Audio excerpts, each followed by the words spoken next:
Hello, rodeo fans. Welcome to episode 41 of the Short Round Podcast, the official podcast of the Canadian Professional Rodeo Association. I'm your host, Wacey Anderson. Once again, pleased to be joined by my co host, Clay Creasy. Clay, we're here. We've made it. The final stretch of the 2025 Canadian Pro Rodeo season is here. All the tour finale rodeos wrapped up. We're trucks and trailers and campers are headed west over the mountains to make some big moves in BC and the kind of the big highlight of the weekend is the 2025 SMS Tour Pro Tour finale, I guess, wrapping up in Armstrong this weekend.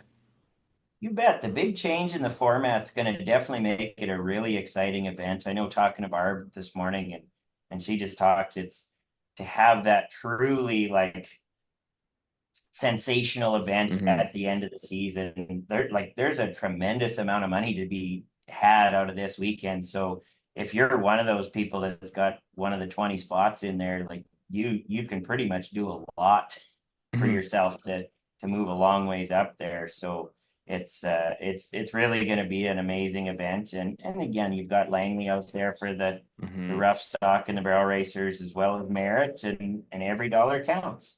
Oh yeah. So it's going to be awesome. It's gonna be crazy, man. I feel like, especially in the rough stock side of things too. Like if you have a go out there and a good weekend, you could be in that top 20 range and still sneak your way into the CFR. Like it definitely isn't over, it kind of speaks to your point of how neat this new format is for the tour finale. Like you have the top 20 people can go in there and win a bunch of money, and then for those folks on the bubble, it could make or break their season whether they end up making it to Edmonton. So I really think this new format's gonna make it for an awesome weekend of rodeo and kind of just up the ante a little bit at the tour finals. Absolutely. And I mean, with the bull riding, you just never know if you get a whole stretch of guys that don't ride because that Yeah, gate money yeah. always roll in there and just make somebody that, yeah, could have been down in the standings even farther, just suddenly comes out of the weekend with 20 some thousand out of things. It is just a game changing weekend Yeah, and make or break. Like this is this is the it. end and it's you either do it or you don't.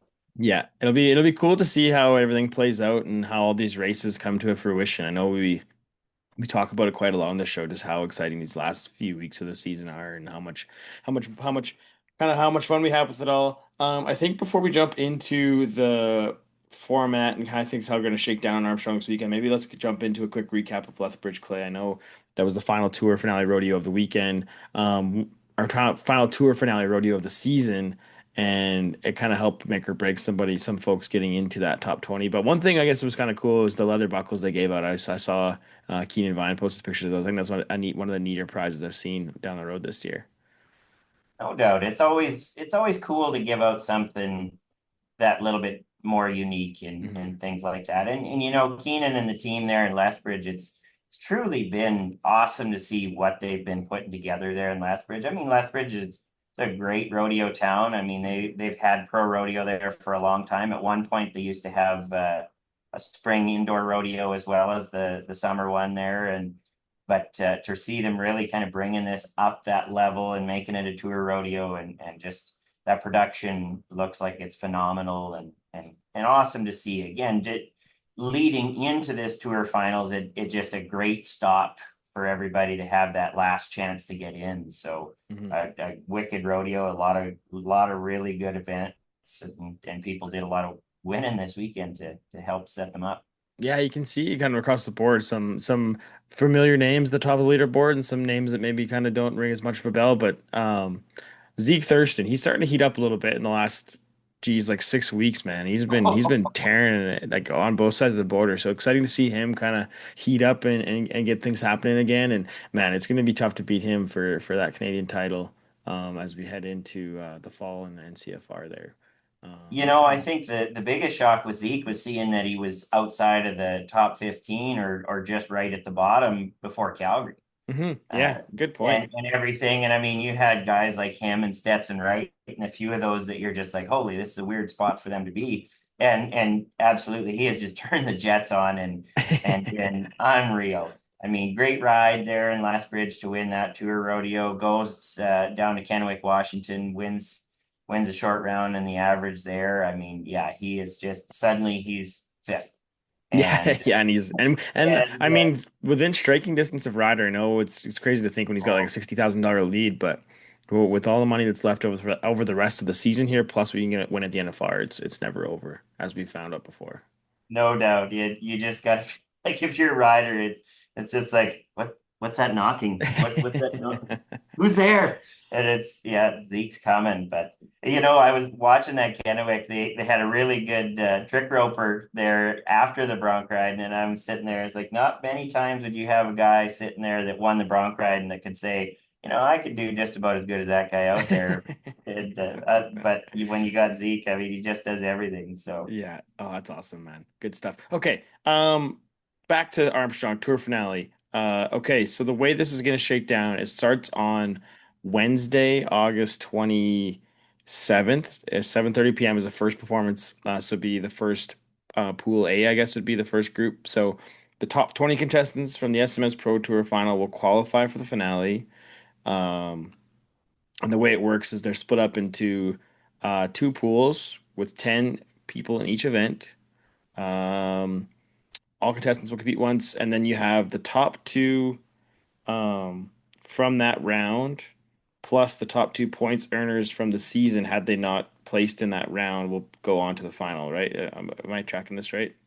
Was it top? I thought it was top three. Top three. Okay, yeah, Yeah. that's right. That's right. So the top three from the pool A and pool B will automatic advance to Saturday's final. And then additionally, the top 2 point earners from the final set of standings on the season will also advance had they not placed in the top three in their pool. Jeez, it's a mouthful. Um, so okay, I have a question as I'm looking through here. If they if the top two make it through, do they just roll down the standings so they fill it? If it's yeah, and I assume yeah, did not qualify from their competition will also advance regardless of their pool results. They must compete in their pool to advance. If a tie exists, yeah. So yeah, they're going to have eight come out of there. Right. Okay. Eight So, total. so yeah, it would roll, and I don't know which ones they'd pick. If you'd say, oh, it's suddenly we become the top four, or Might have there's to like sprinkle obviously through depending on how people place in their pool, I guess, yeah, too, right? yeah, yeah, and it's always that difficulty when you have a kind of a modified format like this. Do you go just with the average on 2 rounds? Do you Hmm do, hmm or I guess obviously this one they only get one kind of thing, but yeah, no, I think it's a great way to reward the people that really succeeded and rose to the top of these 20 contestants to have that kind of in their back pocket, knowing that they're going to that finals on the last day. Well, Unlike and in the past where we had it where you pretty much were guaranteed that last round, um, other than like the last couple of spots if you had to get in right. actually from Armstrong, right? But now kind of getting a little bit more reward for that Yeah, is yeah, it does. Like that's a good point. It does reward you for having a better season at the tour rodeos by kind of I basically like getting yourself into the tournament at this point. I guess we can call it tournament format now, which is really cool. I think, like you say, that's a huge deal. I feel like a lot of times you don't get rewarded in that situation, so it's cool to see the athletes getting kind of yeah that guaranteed spot in the tournament, and then anything can happen from them, right? So.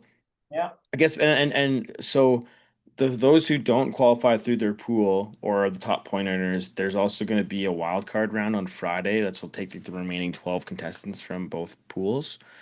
So again, there's two or three different ways basically you make your way to the final at this point. And then a cool part of the finale is that it's sudden death. So anybody can go in there and could walk out the tour champion. So all you have to do is go in there, put down the fastest run or the highest score, and you're gonna walk out of there with $7,500 and the tour championship spurs. So I think that's kind of a neat way of doing it. Again, like it kind of gives everybody a chance at to win, and like you say, and then like we were talking about before, that entry into the tournament for having a good season at the tour rodeos. No doubt. It's always good to have that ability that somebody doesn't automatically kind of run away with something like that, that there's Hmm still something to fight for. But also, yeah, you give those top two that chance to be like, okay, I've got a guaranteed spot to get at that $7,500. Everybody else got to work, guarantee that they at least show up and don't just fall on their face their first chance or second chance kind of thing there. But no, I mean, anybody that's made it there has obviously done well enough at these rodeos. And I mean, when it boils down to it, if you're in that final day and you rise to the top and win it, you earned it. Yeah, It's 100%. still, I mean, some of the time, yeah, it's tough when you've got those big rodeos that maybe have an average, and then you've got the finals, and things can shake out a little bit different. But no, this one, it's going to be a great rodeo, and Armstrong is just always such a cool atmosphere. I mean, Hmm. you get those crowds in there that are right on top of you. You get the lights, you get everything. I mean, it'll be an outstanding event. I have no doubt. Yeah, it's definitely like we talked about this last year. I think like, having it as your kind of end of season kind of cherry on top. It's a great rodeo to kind of end things off. And I mean, not taking away from Merritt and Langley, they're also great spots too. But just the way things shake out, having the tour finals and everything wrap up in Armstrong is kind of a cool deal. Um, okay, so that's pretty much wraps up the format, covers all that kind of stuff. So looking at the list of competitors, we kind of got the official standing, the final set of standings before the tour finale are live on the CPRA website now. So if you want to go check it out, you can. As we head into Wednesday. But are there any like storylines or people you're looking at to maybe kind of surprise us this week? I know there's lots on the line with standings wise, like for when we start talking about CFR, you look at guys in the steer wrestling, even like Craig Weisgerber, who's $4,000 ish out of, or well, 1,000 ish bucks out of it unofficially based off of your standings, Clay. But yeah, anyways, is there any storylines as we head into Armstrong that you're kind of keeping an eye out for? Yeah, that would definitely be one of them. I've known I can actually look back at my old Johansson brothers steer riding picture, and me and Craig Weisgerber in there together. And I mean, you got to be pulling for him. I mean, Yeah. you're gonna feel bad if he does bump any of those guys out. I mean, that field right now of top 12 steer wrestlers, they're all tough. Hmm. Um, Outside of Clay Guthrie, which again, he's about the only rookie that's kind of sitting in there for a spot right now. And he's bulldog well enough all year to earn that. But I mean, you get Pumbaa into CFR, and you know that he's That's going to gonna be have big electric. crowds. Yeah. Yeah, he's going to have a good crowd cheering him on. So I mean, I got to pull for him. The barrel racing here, I think Blake Molly had a great weekend here again. Hmm. She's really been rolling, but the kind of the other side of the coin is she moved herself into the top 12. Hmm. She's up here into, I think, ninth, but she isn't, well, unless there's any turnouts. She ended up losing the tiebreaker to be in the top 20 for Armstrong this weekend. So that's one of those things where a person's got to sweat That's it out if tough. you don't get into that. Yeah, And and that puts even added pressure into Merritt and Langley when you go rolling there. It's like you don't have the buffer of two more runs in Armstrong that some other folks may have. absolutely. And she came so close to making the CFR last year too. Hmm. I mean, you want to see somebody succeed. Talking to Barb again about that, she had said that Blake's got a new horse. Obviously, seems like it's working. So, Hmm. she's wanting to get into the CFR if things are rolling this well, and carrying that momentum when we're not that far out from that rodeo taking place, and everything. But yeah, no, the bull riding here, I mean, it's a pretty tight race. It is, yeah.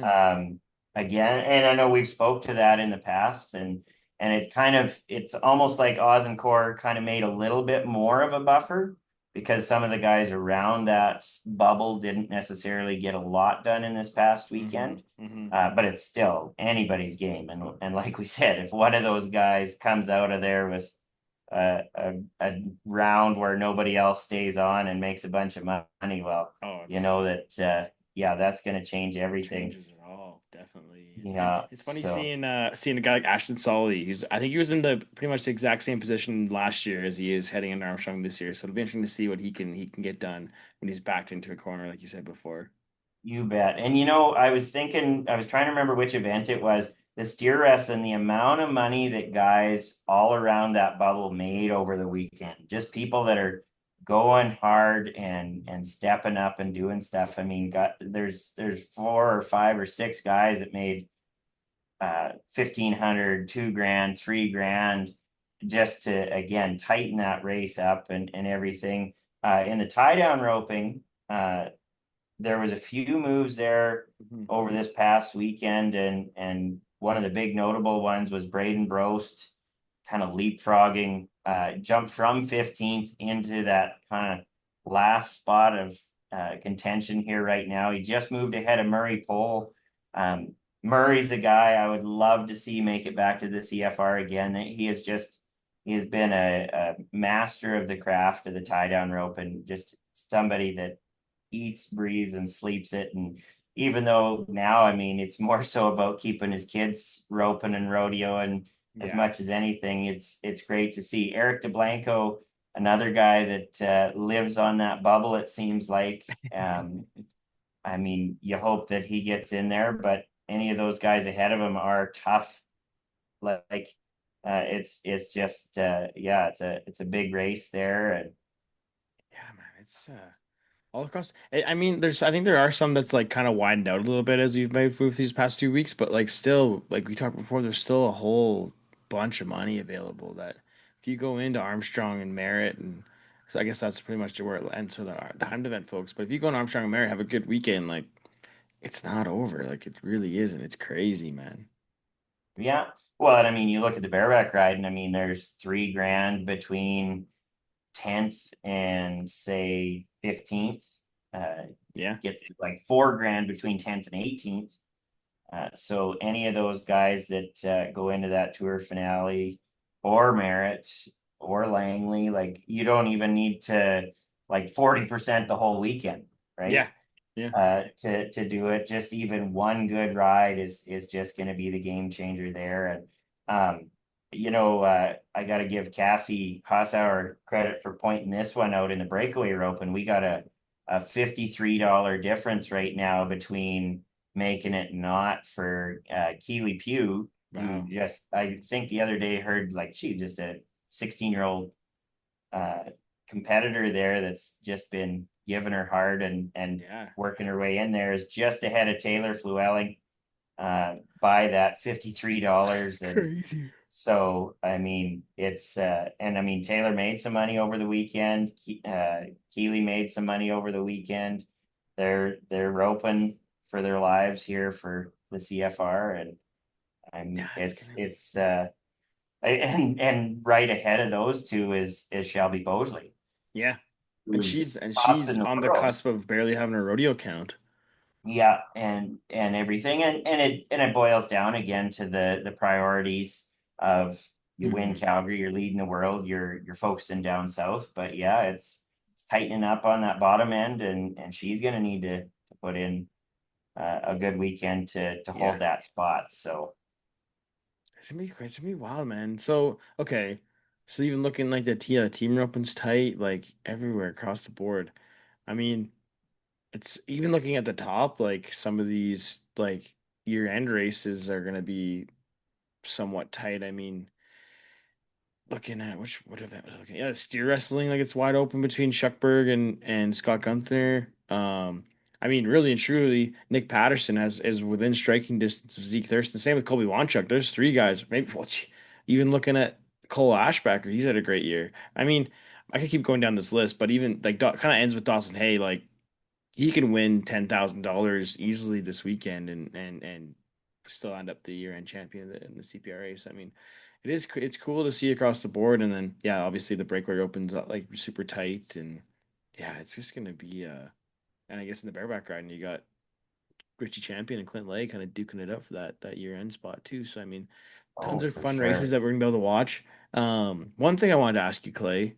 So obviously people can see the standings and see that there's some folks within the top 12 right now as we speak who only have one rodeo. They're not going to get the rodeo count for the weekend. So, say you're one of those bubble folks, are you thinking about that being like, okay, if I'm 13th in the bronc riding, I know I'm going to get in because Damian Brennan's only got one rodeo. Is that like give you a sigh of Oh, relief, or are you absolutely. pushing the limit a little bit?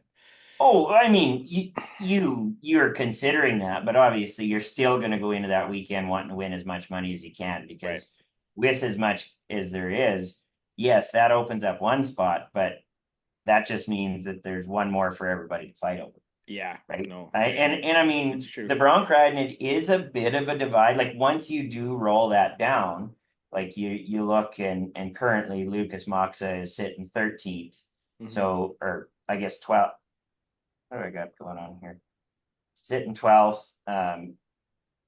Oh, I must have deleted whoever was sitting just behind there is what happened. But yeah, it kind of drops down a bit.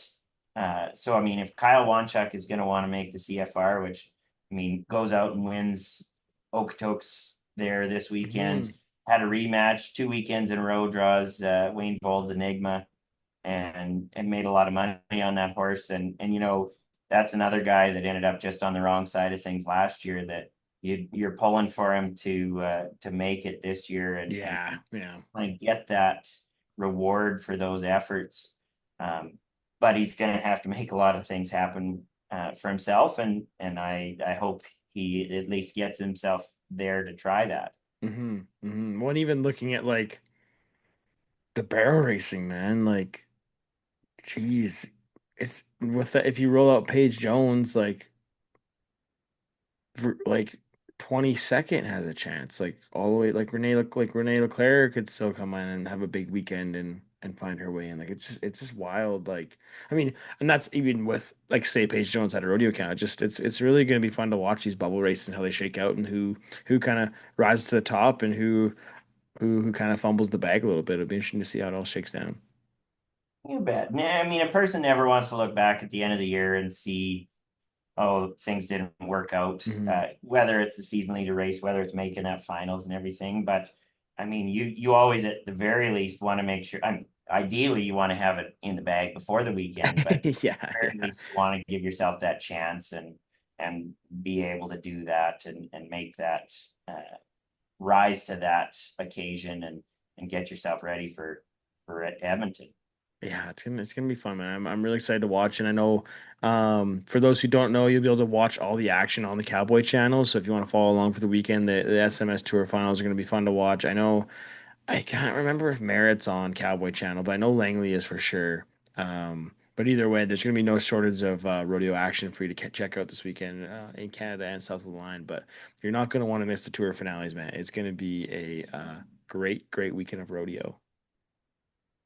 Oh, absolutely. Or there's going to be a ton of just in every event, you're just Hmm. watching there and just seeing things unfold as it happens, right? And some of those surprises that come up again with this change in format. I mean, Yeah. it's all like every night something big's going to be happening, Yeah. right? Every big performance of every night is going to kind of have that much more significance. It's not to take away from when it was a several day long rodeo first, um, but with that, it was just kind of like, oh, you know, they made a good run, but we got to see what boils down. Yeah. After Yeah. that night, you'll know really what that's going to mean.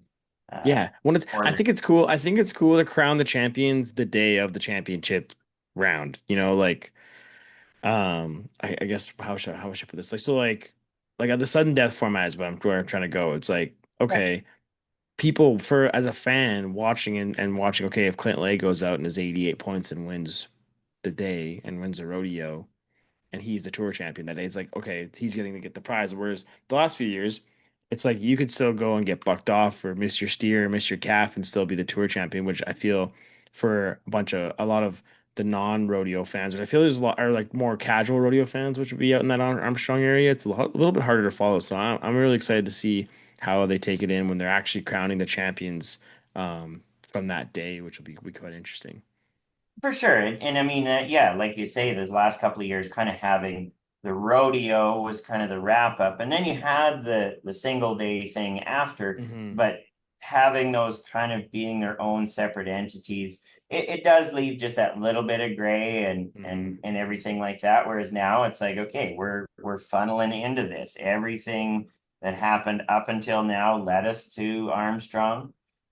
And then from here, okay, now everybody that did everything here up until the last day got them to this last date. Now let's figure out who's our tops. All right, Clay, I know we're getting towards the end here for our SMS Pro Tour finale and our CFR Bubble Ace wrap up, but I know you had a couple things you want to touch on before we do that. Yeah, for sure. I give credit to the team at the Canadian Pro Rodeo Hall of Fame. They had kind of wanted to kind of keep it under wraps going into the weekend, but wanted to make the announcement that Ty Posbon will be inducted into the Pro Rodeo Hall of Fame posthumously at the Nicola Valley Rodeo this weekend in Merritt. Obviously from the Merritt area and just a tremendous part of the rodeo community in his time that he had here. And yeah, something that obviously means a lot to a lot of people. Yeah, Uh, yeah. just I must have missed that. I must have missed that because I didn't see that. So I'm excited to hear that. This is the first time hearing it. So that's super exciting news to hear. Like you say, Ty had a big impact on a lot of people in that area of the world and also in the rodeo. Like, and he still makes an impact today through the Ty Posbon Foundation and the work the Pro Rodeo Sports Medicine team does. So, man, that's awesome news. Exciting to hear. Thanks for sharing that. No, yeah, and I really I want to reach out and give a shout out to Amber Hay, who's been Hmm. just a She does great stuff. really she's been putting out some amazing stuff for the Pro Rodeo Hall of Fame and just the sport of rodeo in general. Hmm. And I had just noticed yesterday that she had mentioned that she had a little announcement. She again kind of strung the line out there and yeah, mentioned that. So good on the team there with a Hall of Fame and Hmm. everybody there. And the other thing I just wanted to make a mention to was obviously losing a big member of the bull riding community and just the rodeo Hmm. world in Lori Eno, um, Tanner Eno's mom, Darren Eno's wife. Just I mean, Yeah. I've been around Lori and known Lori for a long time. Just gone far too soon, and Yeah, that just was awful. I couldn't believe um yeah, just leaves when I a heard huge that. hole in the sport and just the local. I mean, she was always a big part of the coordination school. Just everything that she's a part of, she made better. Oh yeah. And and I mean the when you get to meet and know Tanner and his sister Taylor, I mean you can see so much of who they are and what Hmm. they've become is so much because of her and the impact that she's had just on so many people. So I just that funeral was today and so just thoughts and prayers are with them and everybody around them at this time. Yeah, and Lori's one of those people. She'd always have a smile on when you walked into a rodeo office or saw her at an event. She's one of a kind, and yeah, she'll be greatly missed. And like you say, our thoughts are with Taylor, Tanner, and Darren. It's not an easy time, but the rodeo community is behind them, and she'll be greatly missed. But yeah, thanks for touching on those, Clay. Before we wrap things up here. Okay, is that anything else before we shut her down and go on about our merry way? I think that's pretty good. Yeah. Alrighty, cool, Clay. Well, thanks for the time today, buddy. We'll catch up with you. I guess post SMS Pro Tour finale, and once we kind of have an idea of who will be making their way up to Edmonton for CFR 51 very soon. Yeah. Once the dust settles on that weekend, then we can say who's in the dog fight for the CFR. It's just all good stuff from here on out. Yeah, it's an exciting time of year for sure. Cool. All right, Clay. Okay, thanks again, and yeah, this has been episode 41 of the short round. We'll catch you guys all.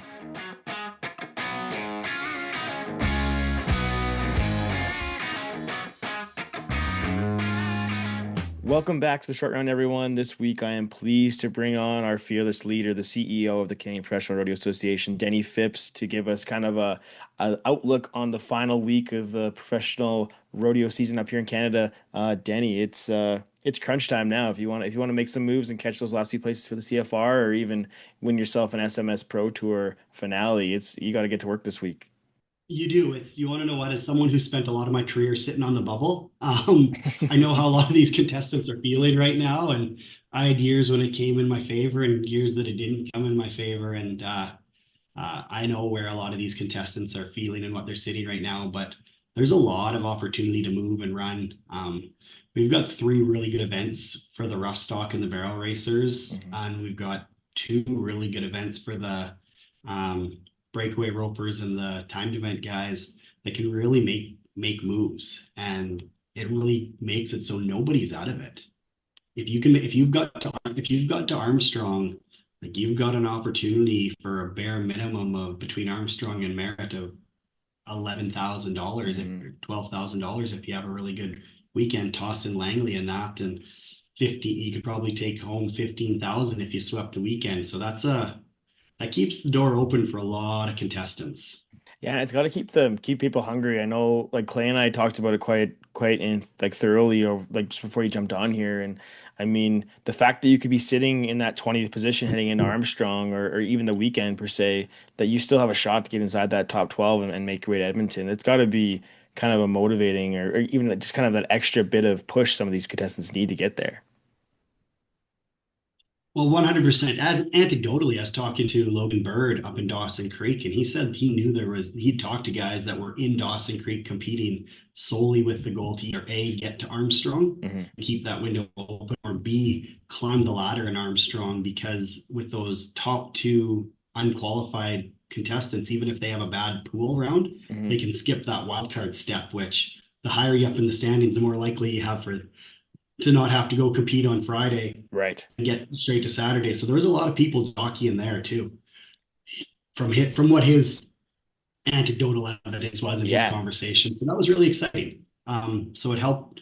I think it's going to be a great weekend. I think it's going to be really exciting with Armstrong. I know Armstrong. I just got off the phone with Heather King in Armstrong. She's excited about the new format moving forward as well. So it's nice to have a partner there. But also, it was nice to hear from contestants that they were going to this place or that place because of the new format, Hmm. which also helped our rodeos along the way. Yeah, no, it definitely makes a big difference. It kind of, I think having that, like, again, like we were talking about it before, like that tournament style really just kind of amplifies the scale of this. And you and I talked on the phone yesterday shortly about this too. Like I feel like from the fan perspective, being able to see the champion from that Saturday night is going to be somebody who makes that winning ride of the night or that winning run of the night. It's going to just, I think, it just makes that overall experience that much better and kind of again just elevates that event even more as it was before. Yeah, when you talk about guest experience, obviously we're in the entertainment Hmm. business. We're here for the contestants, the cowboys, the committees, but at the end of the day, all of those people are they're trying to compete, they're trying to win money, or they're trying to put on an event for their community. But by doing their jobs at the high level that all of our committees and all of our contestants do, that's putting a great product in front of the crowd and in front of the guests. Hmm. And without fans coming, we don't have a sport. So entertaining them and making that guest experience. And I do think having that winner of the tour kind of Saturday night, you're the champion and you've gone through this tournament, you've gone through the season, you've gone Hmm. through the tournament.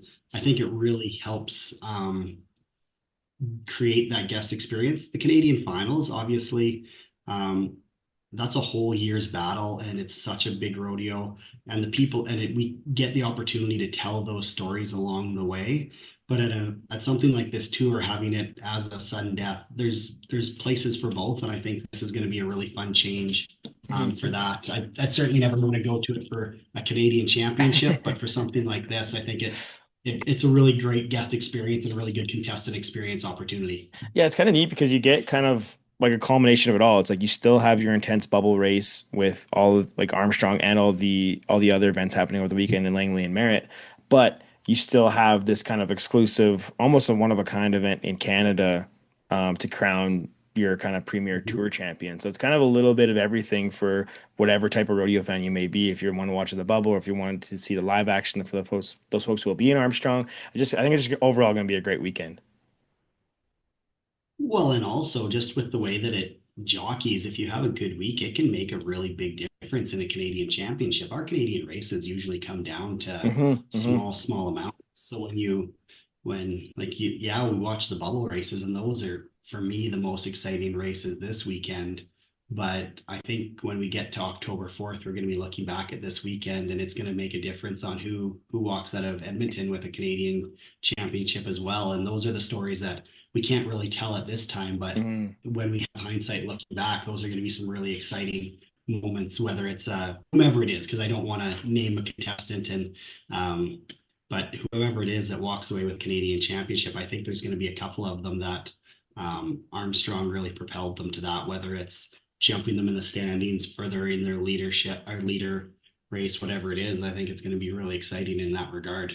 Well, it's kind of it's like you said, it's easy to overlook the top end of the standings on weekends like this when the bubble race is such a kind of an amplified piece of it. But it's so true. Like you could be in the top 10 and then have a big weekend, or even there's so many of these year-end races and these Canadian championship races are so close, kind of first through 10th in most events that the money available this weekend can really, like you say, kind of have a huge effect on those races. Well, I think the bronc riding is kind of the big one. It's got the biggest gap between Hmm. the last qualifying hole and the next in line. Um, Assuming Dawson Hay gets his rodeo count, which I haven't looked at, Hmm. I know that he's going to be close. Assuming he gets his rodeo count, um, we're going to be looking at Lucas Mox is sitting in that last qualifying spot with almost $2,200 won, and Kyle Wanchuk and Tyrell Roberts are 6, 7 grand behind. But Saturday night in Armstrong pays 7,500. Then you add in Langley, you add in Merritt, Hmm. and all of a sudden nobody's safe. You in the past that big of a gap, you would have 12 contestants for the CFR. We would be ordering jackets and all the like for Yeah. all of them. But with this, it's nobody safe. And like Lucas, you feel bad. He got hurt in Strathmore there, and he's missed a month of rodeo. Hmm. Um, but it'll be really really interesting. And I know Kyle, he just missed out last year. He's hungry. He's obviously leading the Kenny McLean race. Hmm. Hmm. And then Tyrell Roberts, he was there last year. And then even Case Thompson, who was there a few years ago, came back after some surgeries and some injuries. He's $10,000 back, but he rides as good as anyone. He's been 16th in the world. Like Hmm. when we're talking guys that are that far back, and he's rodeoed and he's rode amazing this year. It's just such a strong field of saddle bronc riders. Like, so that's where you really see every other event is a pretty tight race. Yeah. In the bronc riding, typically it wouldn't be a tight race, but now it's still possibility and still open. And we'll see if Dawson, for whatever reason, doesn't end up getting his rodeo count, then that really changes the dynamic and really opens up things as well. So yeah, that's where it's exciting is Hmm. there's very few people safe anymore Yeah. Yeah. that are on the bubble, and it creates um, that battle of atmosphere or Hmm. atmosphere of battle, and it's always those fun races, and there's those nerves and who's going to perform under pressure. So much is going to come down to the stock draw, and you're going to get multiple opportunities, and you're going to there's going to be someone who works their way through the wild card. There's going to be someone who wins Wednesday night and just hangs out till Saturday. And we're going to see all levels of success. And and then they're going to carry on to Merritt, carry on to Langley. Like I know a lot of, you look at the rough stock draw for Langley. I haven't looked at the barrel racing draw Hmm. yet, but a lot of those um, bubble people are up Monday in Langley. So it's going Yeah. to go right down to the very end. And um, I know last year think about a guy like Brett Williams who placed really high in Langley, and he Hmm. was knocked out in Armstrong, and then um, jumped back in Langley. It was all over the map. So that's really exciting. Yeah. Yeah, it's an interesting, it's a thrilling finish to the season. Like I again, Clay and I talked about this in depth, just having this Western run of rodeos and just how cool of a rodeo Armstrong is. And Langley's turned into such a great event over the past few years, and obviously Merritt with being that beautiful Nicola Valley. I mean, you couldn't really ask for a better way to wrap up a season nowadays. And then again, layer in this new format for the tour finals. I think it's just going to be an electric No, weekend. it is an electric weekend.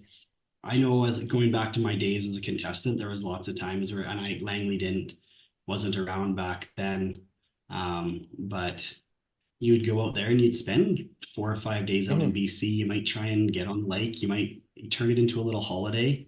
I know myself, especially the last couple of years of my career, we'd go out to BC and it would be the last family thing before we send kids back to school. And so it's nice to have that time as well and being Mhm. able to spend it over a few days in um, central BC, interior BC, and then battle for those a lot of money.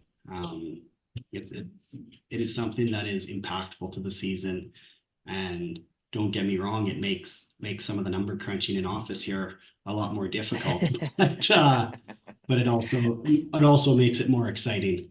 Oh, definitely. It's gonna be fun. And yeah, we've got races in every event. Like I was a bareback rider, um, and you just look at that event, and I think we 11th through 17th, I think is $1,800. Yeah. Yeah. So Oh, it's and 10th and 11th, 10th, 11th, 12th aren't that much further ahead. I think they're only $2,000 ahead of that. So you've got a pretty tight battle there, and you've got that in every event. hmm. The bull riding, it's never you can never count anybody out with day money. It's possibility of someone turning Langley into a $15,000 hit is not unrealistic. No, yeah, you throw out some ground Well, money I and don't. be the only Our guy to bull riders stay. ride so good. I don't. Our bull riders ride so good. I don't expect it to happen, but No, it's a scenario that you can't plan for, no. that you can't disclude. I could see anybody going and sitting down and winning a whole whackload of money over the weekend. And the story that I think about often is Cole Ashbacker last year in the last Hmm. 10 days of the season won over $10,000 to climb from like 22nd to make the Canadian finals. And there's a lot more money available this year than last year. Yeah, it's gonna be. I can't wait to see how it all shapes up at the end of the weekend. And like you say, there's gonna be some stories of triumph and some stories of defeat, but it's gonna be fun for us as fans nonetheless. So I can't wait. It's gonna be great.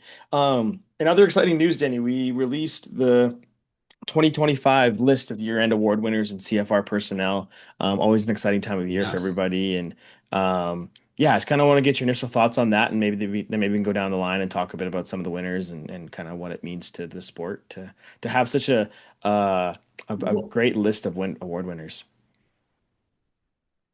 well, yeah, it's really obviously we are spoiled in Canada. We have 60 events. We I like to joke that it's the same crew of contestants at almost every rodeo. They travel everywhere. It's really accommodating. And our travel is pretty convenient, really, compared to those that are trying to make the NFR. Hmm. You think about someone like Scott Gunther, who's claimed semi-retirement and he's on his way to hopefully another NFR this year from semi-retirement. Well, a lot of that was, but he still rodeos in Canada because he can do it with his family, Hmm. and you can't do that in the States. So we have that bonus. But so to celebrate um, these award winners, we're so spoiled with the people we have in Canada. It's really um, heartening to see. Like you look at our bullfighters and our pickup men who have been there the last number of years as a group, and they returning again. Tyler Kraft, Tyler Thompson. Tyler Kraft is obviously NFR, PRCA Pickup Men of the Year as well. Hmm. I don't know if this is his seventh or whatever it is CFR appearance in a row.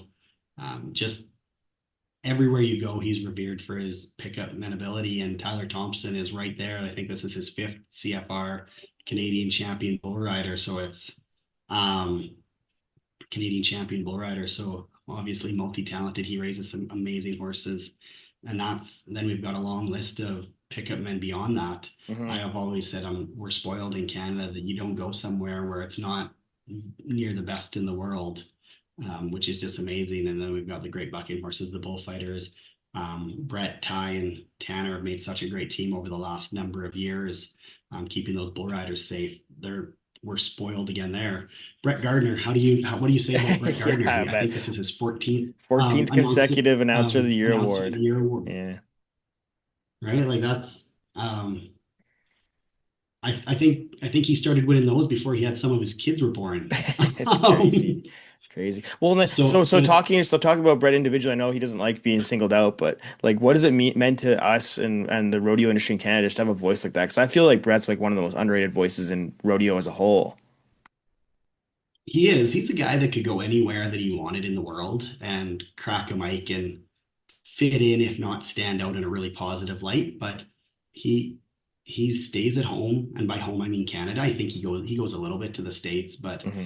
um, he's we're just really spoiled to have someone like that that's dedicated their career to Canada because it's really easy to want to chase other dreams and goals. And I know he's got a great family and he's got a great career since he's left teaching, but we're really lucky just to have a person that good in our sport. Coupled that with the talent he's got, and this goes beyond the award winners. And I don't want to single anyone out. Hmm. Hmm. Is we're really spoiled just across all of our. I know I obviously I don't vote anymore, but when I used to vote, it was a long list of oh my God, how do I pick this It's guy over tough. that guy or Yeah. this girl over that girl? Uh, and then you've got this. Brenda Bold is over 20 years timing at the CFR. Carrie Hmm. Crystal is, I think, in year three. Yeah. Carrie again won It's her fifth consecutive Janet time with Vold the Janet Vold Award, I think Memorial. the fifth consecutive, and it just we have so many amazing women in our sport that award celebrates. So to be recognized that many times, obviously all of these people they do so many good things. So you've got Carrie going back to the Calgary Stampede, naming Contractor of the Year. Hmm. Uh, I don't know when the last time they won that was, but I know it's been a number of years.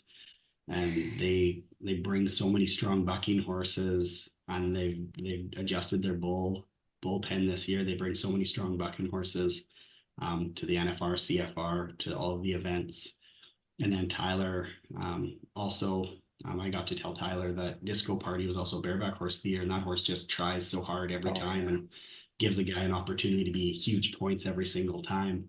So it like that was those are fun phone calls to make. Yeah. Yeah.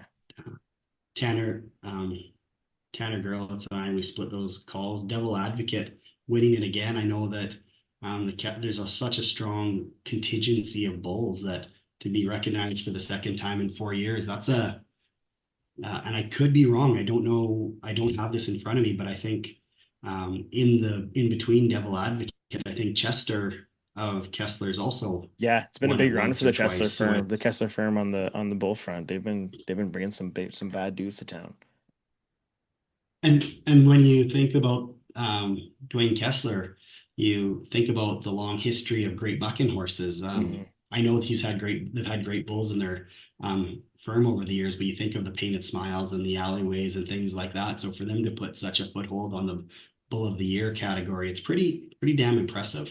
Yeah. Uh, so Well, yeah, let's talk and then about you've got Virgil quick, because like, what is he? that's where I was Yeah. just Okay. about to Good. go. Okay. Cool. Yeah. It's just amazing what that horse has done, and then yeah, to get his first Saddle Bronc Horse of the Year award. I mean, that's just next level. It is. There's a very short list of horses that have been Horse of the Year in Canada on both ends of the arena. Hmm. Um, it's a short list, like Painted Smiles there. I know there's others, but it is a short list. And for Virgil to make that switch so late in his career Hmm. is like I think he's 17 years old and he hasn't been a full-time bronc horse until this year. And it's really showing up everywhere from Nick Patterson winning the Longo in Pinoca to Wyatt Casper winning Stettler Bronc match, Zeke's Bronc match. And just everywhere you go, it seems that Big Gray has got a huge score beside his name, regardless of who's spurring it. I know that he's also got a couple to the ground because that's a whole lot of horse dropping a whole long way out of the air. And if you're not doing your job, you are going to hit the ground. But when you do your job, I think it really looks incredible. What that horse can do, switching over to the bronc riding with such ease and being so amazing. It's not very often you see a horse that does that. And you see a lot of horses be successful on both sides, but to the extent where they are the horse, at Yeah. both ends of the arena, because I know for sure that any bareback rider would be pretty excited to see his name beside him tomorrow. And the bronc riders would be the same, and that's not always the case. Yeah. So No, yeah, it's Virgil, like it's unbelievable what that horse has done over such a long time. Like he showed up as I think a 3-year old, and he's been dominant for 14 years now.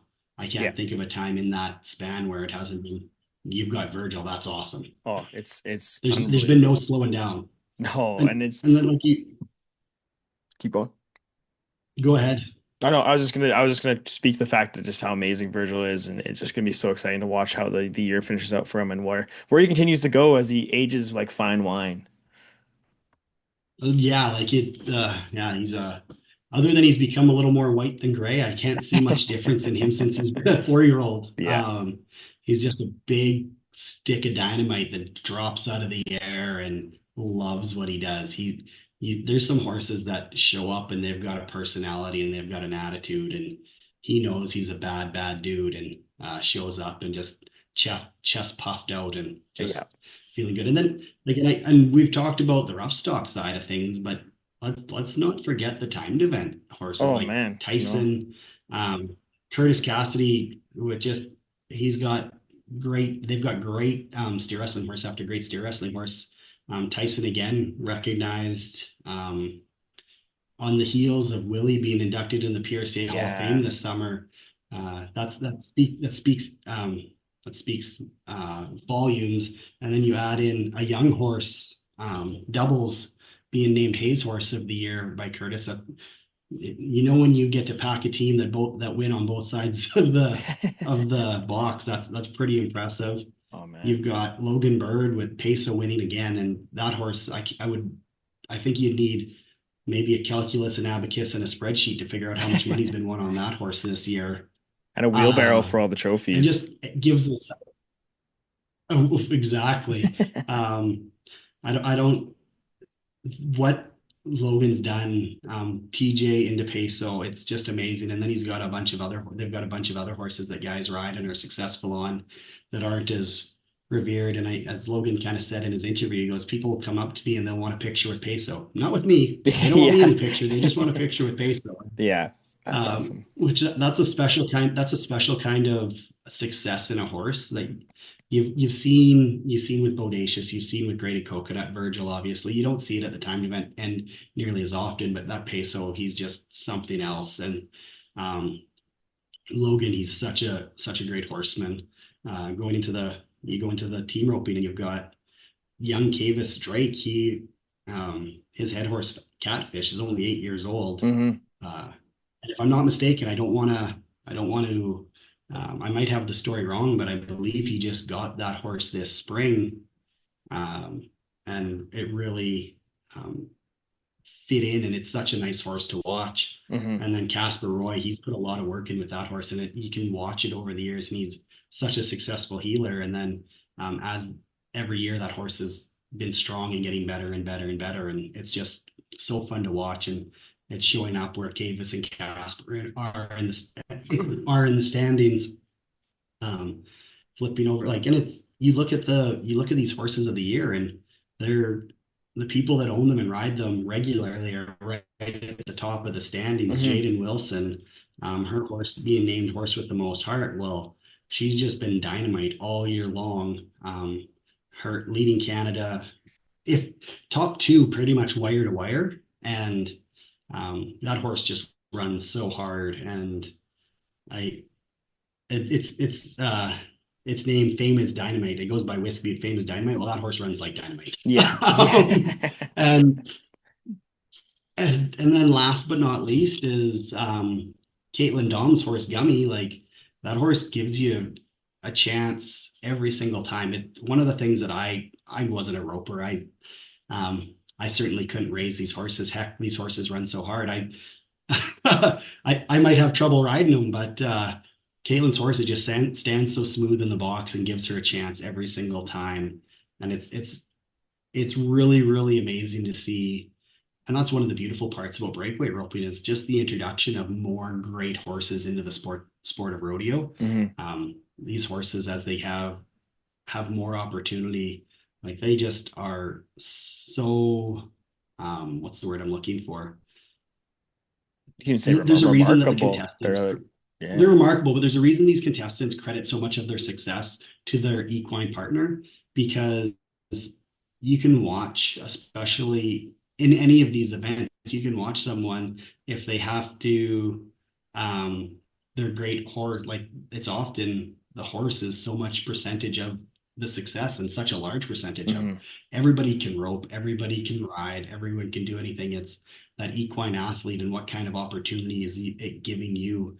Um, and it might be a matter of inches, especially like in the 100%. bulldogging. Did it, is it 2 inches tight? Is it anything like that? So it's having having such a combination of things, but even more so is having that ability to do a job, have it, and having it different conditions every single time. Every cow, every steer, every calf is different. Every box, every arena setup, some are loud, some are quiet, all those things. And these horses that are being voted as horses of the year, like the Equinity horses of the year, they are um, doing it for their partner. We'll say their partner. I think that's Hmm. the best way to describe Yeah. it, because I know all of these contestants, and I know every single one of them would consider their equine athlete their partner and their equal. So yeah, it's, and I know that I'm forgetting award winners. Oh, actually, I do. There's one that I really want to touch on. We've got Dennis Halstead winning, or a couple that I really want to touch on. We got Dennis Halstead winning Comedy Act of the Year Hmm. again, after Ricky Tiki Wanchuk had a run of 3 years in a row. And we're just lucky to have those clowns that we do. Dennis is amazing wherever he goes.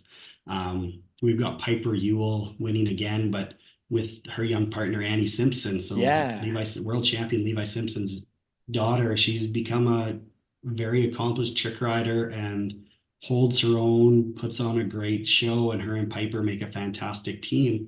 And for them to be named, I think Piper was about Annie's age when she won for the first time. So it's really a full circle moment there. And I say that like Piper's been around forever, which I think she's 15 years old. It just seems like she's been there forever.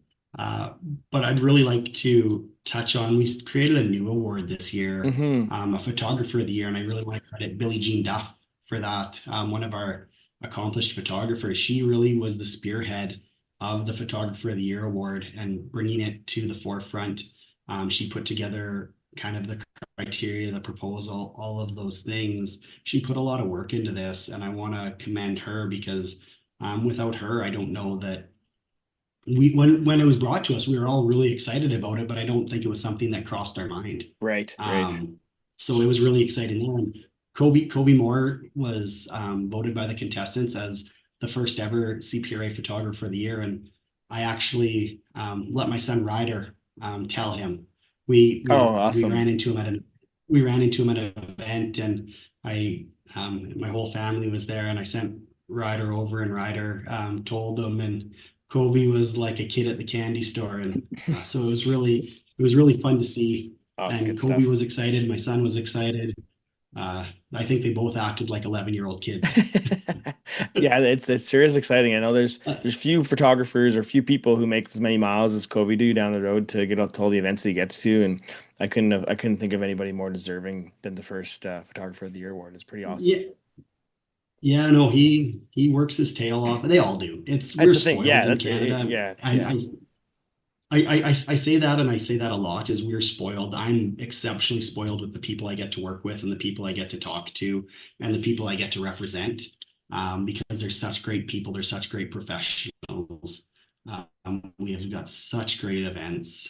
Um, and I am spoiled. I get to sit here and I get to talk about it. They do all the hard work, and it's nice to be able to recognize them. And I wish we had 1,000 awards we could recognize people with, Yeah. but um, it's the level of professionalism in Canadian rodeo, because we are a small, tight-knit community.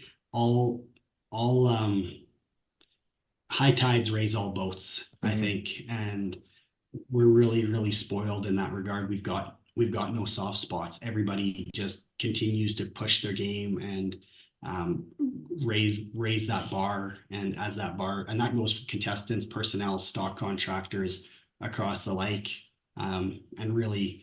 me in my role, I'm spoiled by that. And I think the product that the fans are getting, the guests at these events are getting are really the recipient of that high level that everybody is bringing everybody along. It's rodeo is a really unique sport. Is there's no other sport I can think of where you'll get off and you will come back and you'll push a steer for your competitor or you'll Yeah. pull somebody's rigging or pull somebody's bull rope. There's nothing like that in any Mhm. other sport. You don't see professional golfers coming back and lending somebody, oh, here, you're having trouble with your putter. Here's my putter. Yeah, You yeah, don't yeah. see those things. No, no. It's a really everybody wants everybody to do their best, and you're going to see some really interesting dynamics this weekend of people on the bubble helping other people on the Hmm. bubble, and they won't think twice about it. It's just the people that are in this sport and in this industry, and I'm spoiled by getting to do what I do with the people I get to do it with. And I think that really resonates with our fans and the guests at the rodeos. And it's just really lucky in that regard. Yeah. No, it's a great community and a great group of people. And again, yeah, congratulations to all the award No, winners. It's such a huge accomplishment, I and and we everybody's missed so. one. Sorry, I Oh, missed oh, one. oh, yep. I missed Dwayne Ashbacker. Ah, yes, This yes. is I think the fifth time I think that the steer riders have voted him steer riding stock contractor of the year, which I know really means a lot to Dwayne. He does a lot to build the next generation of cowboys. Hmm. He Hmm. is very prescribed with the cattle that he brings. He works really hard at it. He sees a lot of pride on these kids coming up, and he works to set them up for success. And I think Hmm. you see that as we've got the next generation coming up, this young group of rough stock contestants and well, just all contestants, because you'll see like you've seen the Schmitz at riding steers and stuff like that and having a lot of success. But Dwayne takes a lot of pride in that, and to be recognized by that by the steer riders, their parents. Like when as a my son's got on a few steers, and you you feel that you're in good hands when you send him to something where Dwayne's bucking. Hmm. Hmm. So just kudos for everything that Dwayne does in that regard. Yeah, no, it's So like I didn't want to miss him. I no, didn't no, want to that's miss him. I'm glad you caught that. That's great. Like I said, it's such we're so spoiled. We have such a great list of personnel, contractors, contestants, horses, four-legged athletes. Like it's just we're just so spoiled. And congratulations to all the award winners and to the CFR personnel as well. That's a big accomplishment and a privilege to work at the nation's biggest event. But a couple more things before we wrap up here, Denny. The rodeo community is mourning the loss of Lori Eno. Last week she left us suddenly, and it's kind of left a big hole in a lot of the hearts of I know a lot of the bull riders and a lot of the like the rodeo community itself. And yeah, I just she'll be greatly missed. But yeah, I just kind of wanted to get your thoughts and kind of yeah. She will. The Eno family, there's such a credit to the bull riding community Hmm. at every level. And I think she was 55 or 54. And I know the whole family. I feel for the family. I know the funeral was yesterday. Tanner Gerlitz was there. He was quite close with the family.